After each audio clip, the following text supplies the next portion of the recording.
ये मार्च में कुछ ऐसी सुनने में खबर आई है। मुन्ना भैया हैं उसमें? नहीं, हम मुझे तो नहीं पता ऐसा। नहीं, पर मुझे नहीं लगता है कि शायद मुन्ना होंगे, क्योंकि सेकंड सीजन में बहुत बुरी तरह लताड़ लताड़ के मारे गए। आई थिंक हिंदुस्तान का सबसे बड़ा पॉपुलर शो आज तक मुझे लगता है मिर्जापुर मतलब ही है। उसके सीजन का वेट लोग ऐसे करते हैं, जी। कहीं पे भी कुछ भी चल रहा हो कमेंट्स में क्या होता है, Right. कब आएगा, कब नेक्स्ट कब आएगा। और सबसे बड़ी बात यह है कि इसकी रिपीट जो व्यूइंग है लोगों की, वो कई बार तो लोग ऐसी जगहों पे मिल जाते हैं जहां बिल्कुल ही आपको लगता है कि यहाँ पे ये बातें क्यों कर रहे हैं ये। जैसे अब जैसे आप बाथरूम में गए तो बगल वाला खड़ा है और वो पूछ लेता है कि सब तीसरा सीजन कब आ रहा है, तो अब आप क्या जवाब दोगे उसको? बोला हमें ही नहीं पता, वो 2 साल पहले शूटिंग करके बैठ गए, अब वो बनाएंगे और कब बनाएंगे, अच्छा, कब शूटिंग रिलीज खत्म हो गई 2 साल पहले? हाँ, मेरे ख्याल से 2022 में ये हो हाँ। चुकी है अच्छा, खत्म। आई थिंक वो भी और 2023 में मुझे याद भी नहीं, 2022 hype, में ही हो गई है। मतलब इतना हाइप है उसको भी थोड़ा सा और नहीं, आई थिंक वो प्रेशर भी आते हैं एक पॉपुलर शो के साथ कि हाँ। आप उसको टू योर बेस्ट एबिलिटी आप Right. उसको चाहते हैं कि अच्छा बने और लोग मायूस ना हो कि यार पहला सीजन अच्छा था, फिर दूसरा ठीक था, तीसरे में कहीं पूरी तरह से डूब ना जाए। तो आई थिंक मेकर्स अपनी तरफ से और पूरी टीम अपनी तरफ से पूरी मेहनत तो करती है, अब जनता जनार्दन के हाथ में है। आप तो बाकी सर इंटरनल टीम मेंबर, आपको तो पता होगा सर कब एक अगर कुछ बता दें कि थर्ड कब तक आ सकता है। ये तो मेरे ख्याल और से ये सवाल अनाउंस भी हो गया है ना। ये सवाल हम वॉशरूम में नहीं, हम लोग यहीं पे नहीं, ये मार्च में कुछ ऐसी सुनने में खबर आई है। मुन्ना भैया हैं उसमें? नहीं, हम मुझे तो नहीं पता ऐसा। नहीं, पर मुझे नहीं लगता है कि शायद मुन्ना होंगे, क्योंकि सेकंड सीजन में बहुत बुरी तरह लताड़ लताड़ के मारे गए, तो मुझे नहीं बहुत लगता ऐसा है कि कॉन्स्पिरेसी जरूरत। थ्योरी ऐसा चल रहा है ना कि शायद फ्लैशबैक में आ जाए मुन्ना या कुछ। नहीं, मुझे लगता है कि सोशल मीडिया वर्ल्ड में बहुत सारे मिर्जापुर के स्पिन ऑफ्स भी बनेंगे ना, तो उसमें वो सारी चीजें होंगी जो सारी थ्योरीज चल रही हैं वो, और मुझे लगता है लोग कुछ बना के बैठ भी गए होंगे।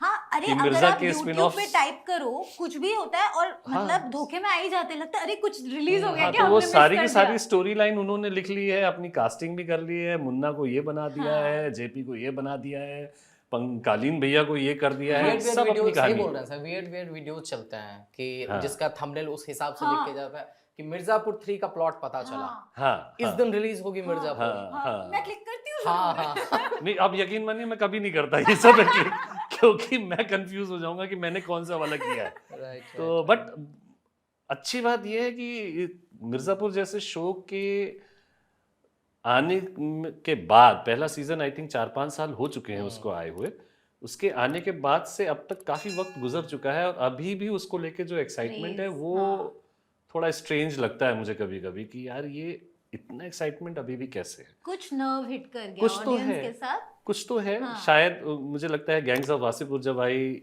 तो वो एक लीक से हटके कुछ था, मिर्जापुर ओटीटी स्पेस में ऐसा एक शो आया जिसकी वजह से ओटीटी स्पेस की जो लैंग्वेज है वो काफी कुछ बदली। तो मिर्जापुर में ये जो भी आपके डायलॉग्स हुए, जो भी मीम्स फेमस हुए, ये सबका पेपर पे लिखा हुआ था या आपके तरफ से भी इम्प्रोवाइजेशन? नहीं, मेरे तरफ से बहुत कम ही कुछ था।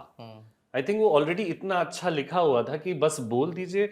मुझे लगता है कि मेरी जगह कोई और भी कलाकार होता तो शायद उतना ही पॉपुलर हो जाता है ये कैरेक्टर, क्योंकि वो लिखा ही इतना अच्छा गया था और उसकी मैडनेस कैरेक्टर की, उसकी जो शौक कह लें या उसके जो एस्पिरेशंस हैं, जो ड्रीम्स हैं कि भाई को ही रास्ते से हटा दो उसकी जगह बैठने के लिए, तो वो जो लेखन था उस पर्टिकुलर किरदार का वो ऑलरेडी बहुत ज़्यादा मेहनत करने की ज़रूरत नहीं थी। बस हाँ ये है कि आप जाइए ईमानदारी से अपनी लाइनें तैयार कर लीजिए, अपने को एक्टर के साथ रिहर्सल कर लीजिए और उसको फिर परफॉर्म कर दीजिए, उतने में ही काम हो जाता था। ऐसा कुछ कूद फान के हमने नहीं किया जिसकी वजह से लोगों को लगता है कि जेपी यादव का कैरेक्टर इतना पॉपुलर हो गया, ऐसा नहीं है।